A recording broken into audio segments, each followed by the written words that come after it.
Svētdienas rīts Jaugavā atausts augsts, gaisa temperatūra nokritusi krietni zem nulles, tomēr ir starp mums cilvēki, kur nemeklē pēc biezāka mēteļa un cimdiem, bet gatavojas jaunajai peldēšanas sezonai. Tas ir sākums, kaut gan mēs jau Rīgā atklājam oktobra 1.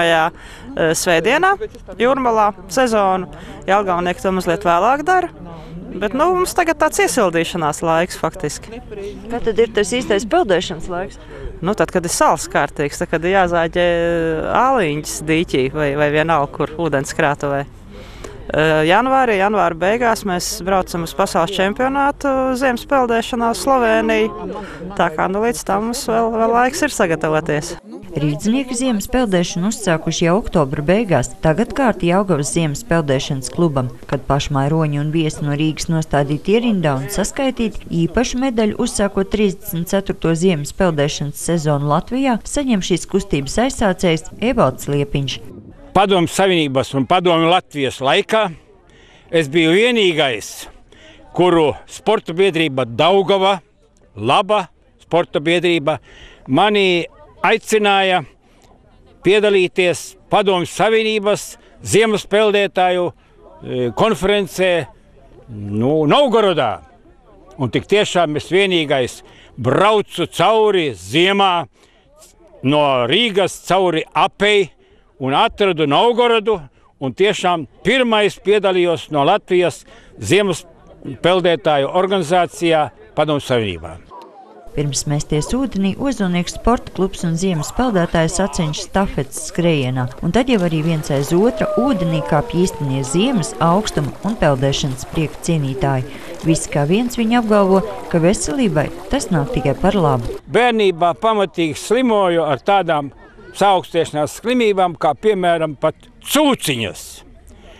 Un tik tiešām vēlreiz jāpasaka paldies Dievam, kad es uzsākot pats personīgi, bez kādām pamācībām, vienkārši lasot gudras grāmatas, mācoties, es sāku individuāli tiešām uzlabot savu veselību.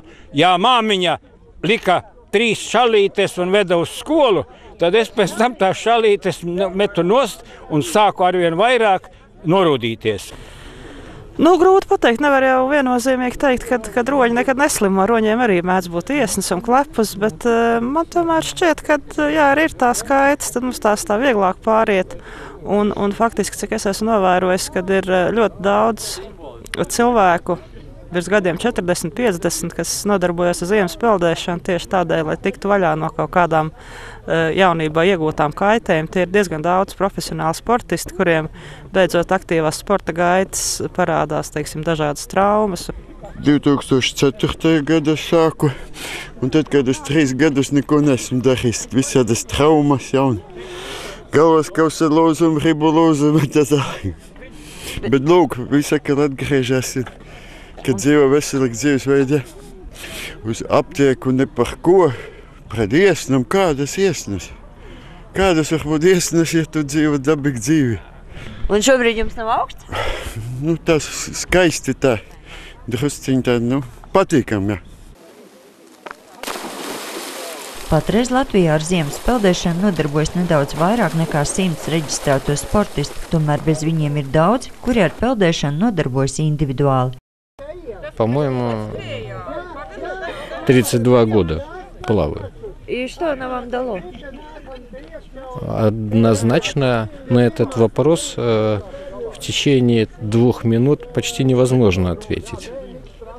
Это и хобби, и какое-то увлечение, и времяпровождение, и плюс здоровье, соответственно. Jaugavas peldēšanas klubs Pārlielupas Roņi šogad uzsāka savu 10. sezonu un jau kaļ plānus par ziemas peldēšanas čempionāta rīkošanu Latvijā. Ik viens, kuram ir vēlme piebiedroties dzīves priecīgiem roņiem, ik svētdien tiek gaidīts Jaugavā pie Zvaigžņu dīķa.